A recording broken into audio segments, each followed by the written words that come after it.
سيدنا محمد بن عبد الله وعلى آله وصحبه ومن والاه لا نبي بعده. اللهم صل على سيدنا محمد وعلى آل سيدنا محمد. Amma ba'du, hadratal mukhtaramin, para alim, para pencinta Rasulullah sallallahu alaihi wasallam yang bergabung di Jam'iyah Barakatul Wasilah. Yang terhormat akhinal mahbub Kiai Haji Ubaidil Baidawi. Beliau ini adalah teman saya di Mesir. Beliau asli Jember, saya asli Parijahtah. Ketemu di Muncah. Alhamdulillah, melihat perkembangan Al-Mustafa, senang rasanya.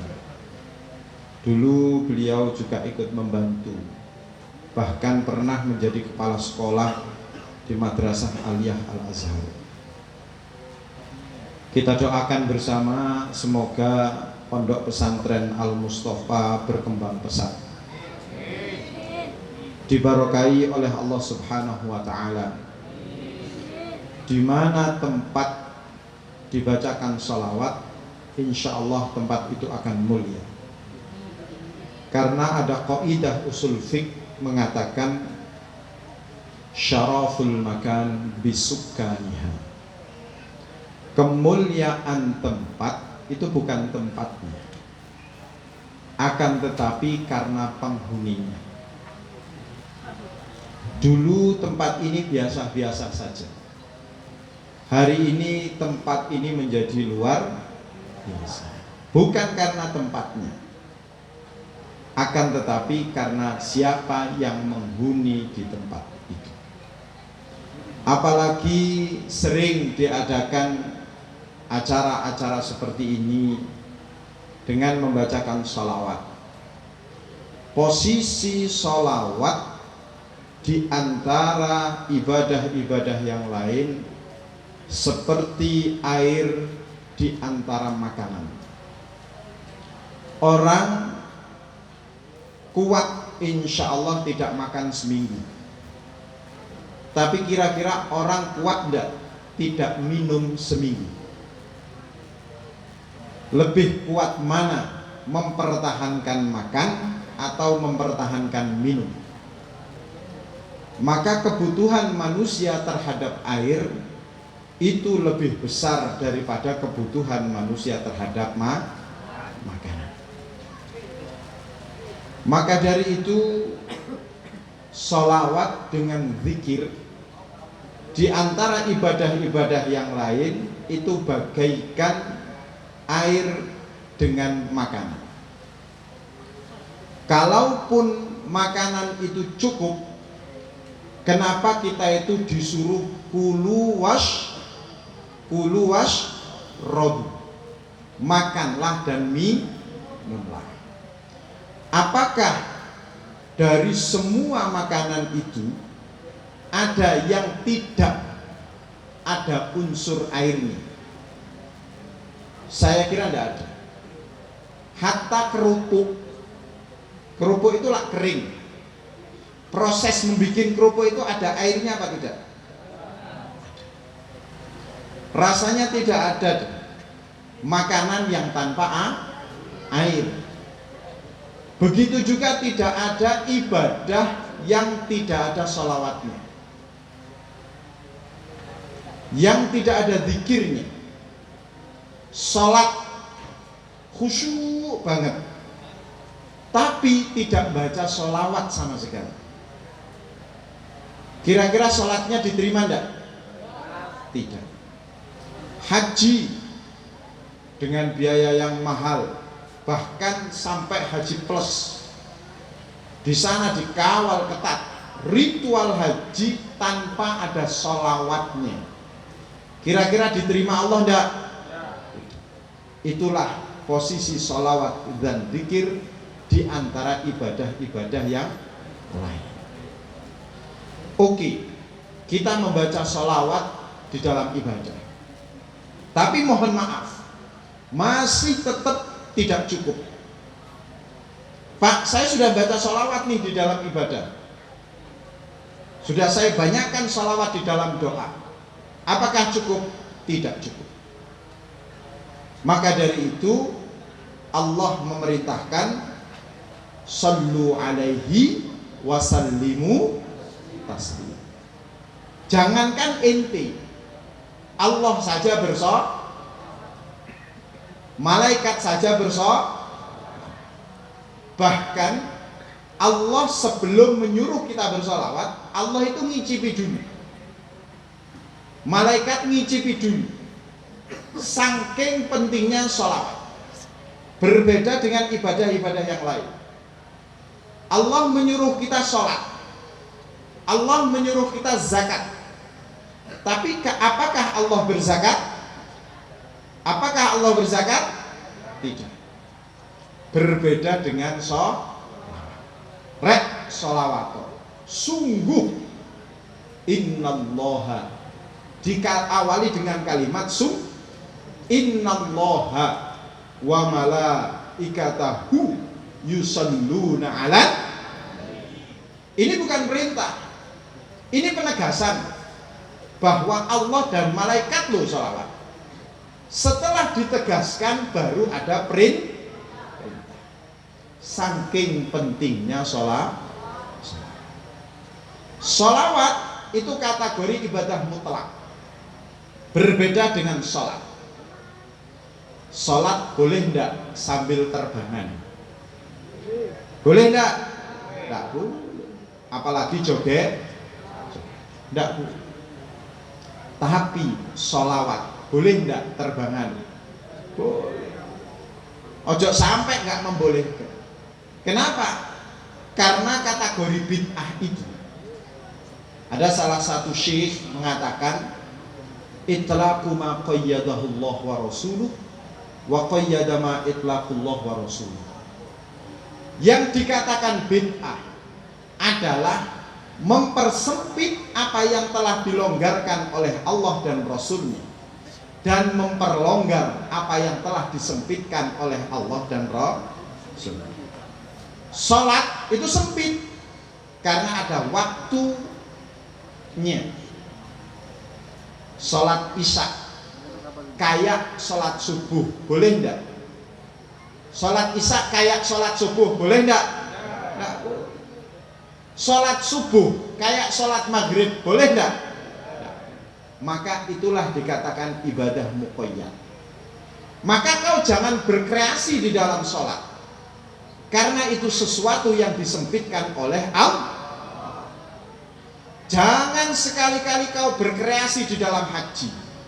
Pak, haji itu apa? Ibadah ketemu waktu tok di sini. Makanya saya mengatakan haji itu ibadah hajariyah, ibadah batu. Kita jauh-jauh dari Indonesia ke Mekah, cuman dolanan ambek watu tok. Sampai ngelilingi Ka'bah. Ka'bah itu berbentuk kardus apa batu? Batu. Begitu kita di Arafah, rebutan di Jabal Rahmah, itu gunungnya itu berbentuk tanah apa batu? Begitu kita di Muzdalifah, nyari dang goreng apa nyari watu? Begitu batu kita cari susah payah, nyampe di Mina, dilempar ke kardus apa ke batu? Batu ketemu Pak, kalau cuman batu aja di Indonesia banyak. Kalau cuman gunung aja banyak gunung di sini. Boleh enggak saya ke Gunung Raung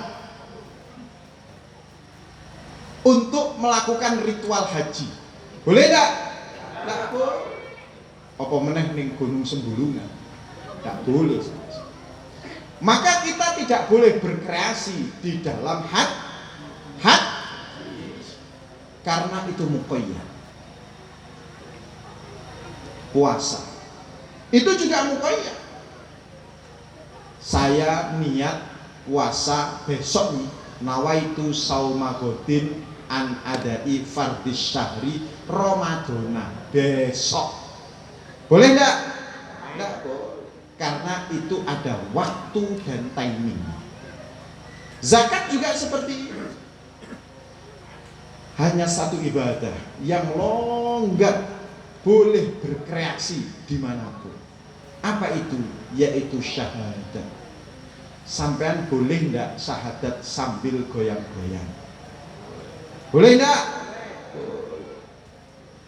Maka syahadat punya ibadah turunan. Ibadah turunannya namanya zikir dengan sholat. Berarti silahkan berkreasi mungkin dengan sholat. Dan sholawat ini adalah ibadah yang tanpa resiko. Zikir masih ada resikonya. Ada loh cerita orang gendeng kakek wiri. Ada enggak cerita seperti ini? Ada. Siji, zikire gak nganggu guru. Yang kedua, zikire kelebihan insya Allah. Berarti zikir itu juga penuh resiko. Tapi nek sholawat tidak ada resiko. Sholawat itu tidak ada resiko. Yang banyak nggak kira sampean gendeng.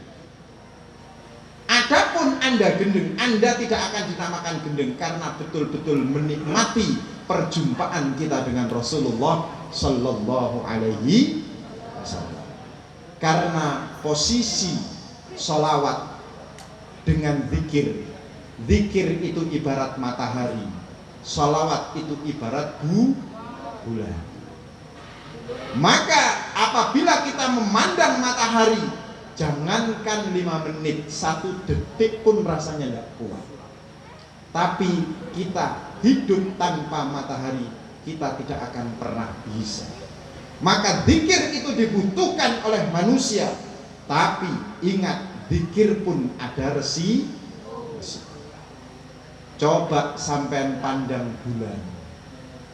Adakah memandang bulan ada resiko? Tidak ada resiko. Semakin dipandang, semakin indah rasanya bulan itu. Dan kita berjemur di bawah bulan pun santai-santai saja. Itulah posisi sholawat dengan zikir. Maka guru itu penting. Guru itu penting. Kenapa penting? Karena gurulah yang menunjukkan kita beribadah dengan benar. Makanya hati-hati loh dengan slogan ayo kembali ke Quran dan hadis. Yang benar itu kembali ke guru. Kenapa? Jangan dikira loh Quran itu tidak ada resiko. Andai Quran tidak ada resiko, kenapa kita disuruh membaca Quran, tapi di saat itulah kita disuruh ta'awudz. Tahu ta'awudz? Wa idza quri'al Quran fasta'id bil. Coba sampai lihat isi ta'awudz itu seperti apa. A'udzu billahi minasyaitonir rajim. Baru boleh baca Quran. Sebelum kamu berta'awudz, jangan sekali-kali baca Quran. Isi ta'awudz itu kalau kita lihat, aku berlindung kepada Allah dari godaan. Logikanya, mosok sih Quran gak iso ngusir setan? Padahal gak ada siapa-siapa antara saya dengan Quran. Tapi disuruh minta perlindungan kepada Allah dari godaan. Andai setan itu dengan sendirinya itu mampu mengusir setan, kenapa kok disuruh minta perlindungan Allah dari godaan? Maka Quran itu punya 2 mata yang tajam. ibarat punya dua mata pisau. Satu, Quran itu bernilai madu, fihi syifa'un. Yang kedua, Quran itu bisa bernilai racun.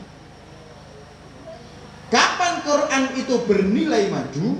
Jika ada seorang guru yang menyampaikan Quran, itu adalah Quran bernilai madu.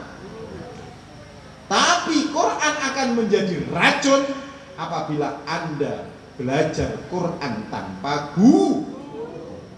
Contoh kecil, dulu di Bali itu 2004 pernah terjadi bom bunuh. Pertanyaannya, yang melakukan itu orang Hindu apa orang Kristen? Sampean itu aneh. Deloken pertanyaannya. Orang Hindu apa orang Kristen? Saking bahwa identik melakukan seperti itu adalah orang Islam. Padahal Islam itu artinya Pertanyaan kedua, yang mendorong dia melakukan itu habis baca novel atau gara-gara maca undang-undang, apa gara-gara maca Quran? Hah? Maca Quran. Terus kemudian karena dia baca Quran tanpa guru, akhirnya berangan-angan. Ketemu ayat kita, ketemu ayat jihad, langsung budal nimba. Maka tatkala dia melakukan itu, Quran itu menjadi madu atau menjadi racun. Maka hati-hati, slogan kembali kepada Al-Qur'an, yang benar kembali kepada guru. Dan guru ini harus bukan sembarang guru. Maka supaya guru itu aman, guru minimal gurunya yang bersanad. Di mana bumi dipijak, disitulah langit dijun. Saya itu lama dengan Kiai Ubed ini di Timur Tengah.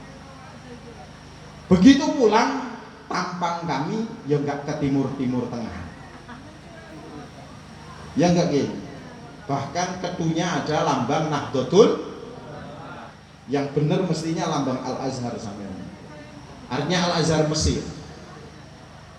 Kenapa? Bukan hanya sekedar sanad secara internasional. Pentingnya sanad nusan. Ojo sekali-kali sampean meremehkan Kiai Indonesia.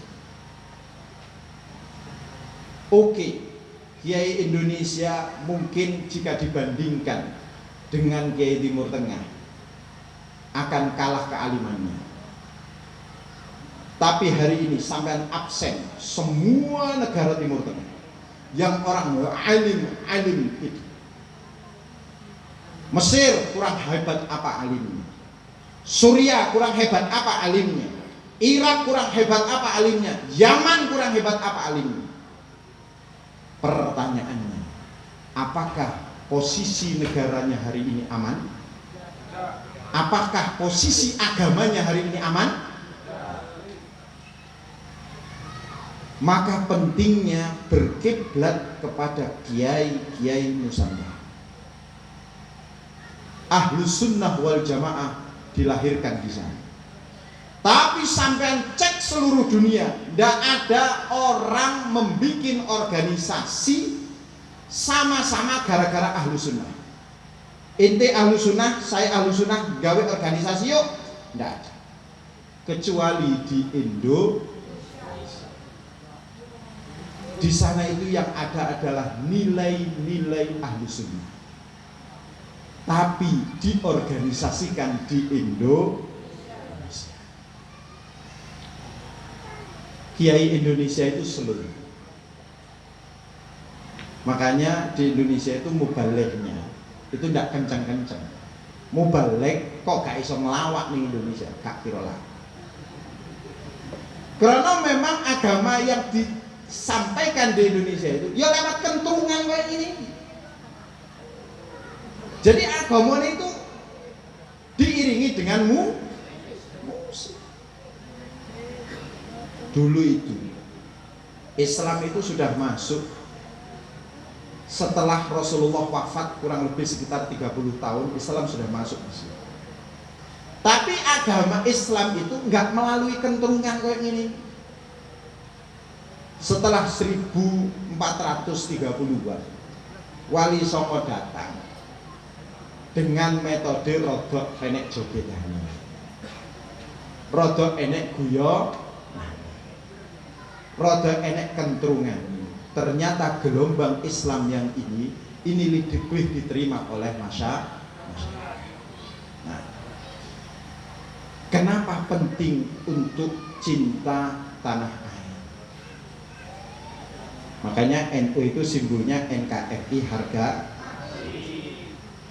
Sebenarnya anjuran untuk mencintai NKRI ini jauh sebelum NKRI ini berdiri. Mari kita lihat waktu Nabi Ibrahim membawa Siti Hajar dari Mesir dengan Nabi Ismail ke Mekah. Wadin ghairi dizat, sebuah tempat yang apa? Wadin itu nek kiye-kiye maknane iku jurang. Sebuah tempat yang agak curam, yang tidak mampu ditanami. Wadin ghairi dizat.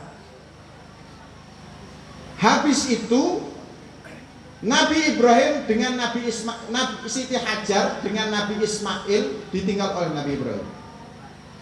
Coba sampai lihat doa Nabi Ibrahim di dalam Al-Quran. Wa idh qala Ibrahimu rabbi al-hadha baladan. Wa idh qala Ibrahimu rabbi, duh Tuhan, ij'al hadha, jadikanlah ini baladan amin. Kalimat balad itu semua bumi atau daerah tertentu. Daerah tertentu. Padahal waktu itu bumi ini masih kosong. Tapi kenapa Nabi Ibrahim menyebutkan kalimat baladan hadha? Berarti daerah teritorial, ada batasannya, yaitu yang ditamakan tanah Habis itu konsep negara ini baladan amina. Pertama aman dulu. Maka konsep negara itu bukan agama dulu, tapi kenapa? Karena kita tidak mampu beribadah jika bertempat di negara yang tidak maka konsepnya aman dulu. Warzuk ahlahu. Setelah aman, warzuk ahlahu, berilah rizki penghuni, yakni eko. Warzuk ahlahu man amana bin, baru soal keiman. Sebenarnya dahulu mana yang harus kita bela antara nyawa dengan agama? Mana yang harus kita bela dulu antara nyawa dengan agama? Kita harus bela nyawa dulu. Kenapa? Karena agama tidak akan pernah tegak jika tidak ada nyawa. Dulu tempat ini tidak ada nyawa. Adakah orang adan di tempat ini? Baru setelah nyawa pada datang ke sini, muncullah orang adan dan muncullah sholat. Maka nyawa lebih penting, keamanan itu lebih penting. Inilah simbol NKRI harga. Yang kedua, Rasulullah itu lahir di Mekah. Rasulullah tatkala pindah ke Madinah, beliau berinisiatif sendiri pindah atau karena posisi terdesak? Posisi terdesak. Waktu itu Rasulullah dalam menjaga nyawa-nyawa sahabat ini. Akhirnya dengan terpaksa Rasulullah itu pindah. Apakah Rasulullah tidak mencintai Mekah? Oh, jangan ditanya. Rasulullah itu sangat mencintai Mekah. Gimana beliau tidak mencintai Makkah? Peletakan batu pertama Makkah itu adalah kakeknya. Yang memegang kunci Ka'bah itu adalah kakeknya. Setelah itu cucunya diusir oleh penghuninya sendiri. Kira-kira sakit hati apa enggak? Sakit hati apa enggak? Sakit hati. Karena kecintaan beliau terhadap Makkah. Saking cintanya Rasulullah kepada Makkah, sampai begitu beliau meninggalkan Makkah, beliau sambil perpisahan dengan Makkah mengatakan, ya Makkah, ma atyabuki minal baldah wa uhibbuki ilai laula anna qaumi akhrijuni minki ma sakantu ghairaki. Wahai Makkah, begitu indahnya engkau sebagai negara, dan aku sangat mencintaimu. Jika bukan karena kaumku mengusir aku tidak akan pernah meninggalkan kau.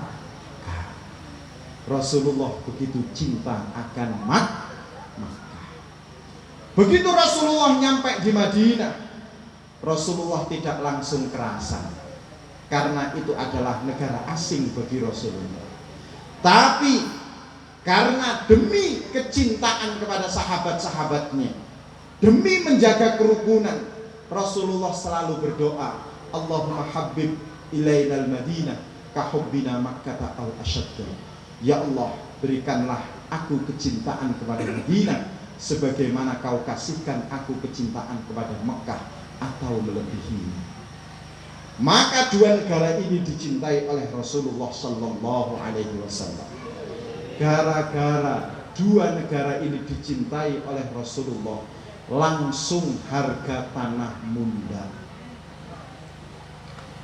Sama dengan tempat ini. Dulu harga tanah biasa-biasa saja. Yang membuat harga tanah munggah gara-gara kedatangan Kiai Ubaid. Akhirnya harga tanah dulu tidak ada nilainya. Akhirnya gara-gara dicintai oleh Rasulullah, dua tanah ini naik harganya. Padahal kalau dilihat dari nilainya, Makkah dengan Madinah jika dibandingkan dengan Muncar, kira-kira subur mana? Subur mana? Subur Muncar. Tapi nilai harganya mahal mana? Mahal Makkah Madinah. Itu secara materi. Secara ibadah pun juga demikian. Orang sujud di Muncar dengan sekali sujud di Mekah, nilainya beda apa enggak beda? Sampai sujud sekali di Mekah cukup satu mengetuskan kepala kita di bumi Mekah. Tus. Sampai ke Muncar itu minimal 100.000 kali tusak. Tus sampai nyonyor ini tidak akan pernah sebanding dengan di Madinah pun juga demikian, di Palestina pun juga demikian, dan tiga negara ini menjadi mahal. Kenapa? Bukan tanahnya, syaraful makan bisukaniha, kemuliaan tempat itu bukan tempatnya, akan tetapi penghuni. Maka Rasulullah mencintai Makkah dan Madinah dan Palestina. Sampai mencintai mana? Maka doa kita adalah persis kayak doanya Rasulullah. Allahumma habib ilaina Muncar kahubbi Rasulillah ila Makkah wal Madinah. Ya Allah, berikanlah aku kecintaan kepada Muncar sebagaimana kau kasihkan kecintaan kepada Rasulullah akan Makkah dengan Madinah. Apa yang menjadikan dia mahal? Karena tanah itu diinjak oleh Rasulullah Sallallahu Alaihi Wasallam. Sayang, Muncar tidak pernah diinjak oleh Rasulullah Sallallahu Alaihi Wasallam. Andai waktu itu Rasulullah pernah piknik ke Muncar, saya yakin Muncar pun nilainya akan seperti Palestina minimal. Maka kitalah yang harus memperjuangkan Indonesia. Inilah pentingnya kita mencintai tanah air kita dan pentingnya mencintai ulama Indonesia. Meskipun tidak kalah alimnya dengan di Timur Tengah, tapi sanad kita di samping nyambung kepada Rasulullah juga nyambung kepada pejuang-pejuang Nusantara dan Indonesia. Maka dari itu jangan sekali-kali dikotomi, membeda-bedakan antara ulama Timur Tengah dengan ulama Indonesia. Sing ngajari sampean alif bapak itu sapa? Sampean tidak akan pernah mampu berdoa sampai nangis-nangis gak ngerti alif bapak. Sing ngajari alif bapak niku Kiai Langgaran apa Kiai kampus? Kiai Lang. Maka jangan pernah sekali-kali kau melupakan Kiai Langgar. Di mana kamu berpijak, disitulah langit dijunjung. Maka dakwah seperti ini harus dipertahankan. Lagu-lagu kenusantaraan jangan dihilangkan. Tapi kita juga fasih menyanyikan dan membunyikan sholawat lagu Timur Tengah, tapi tidak meninggalkan lagu Nusantara. Inilah yang dikatakan NKRI. Wallahul muwaffiq ila aqwamit thoriq. Wassalamualaikum warahmatullahi wabarakatuh.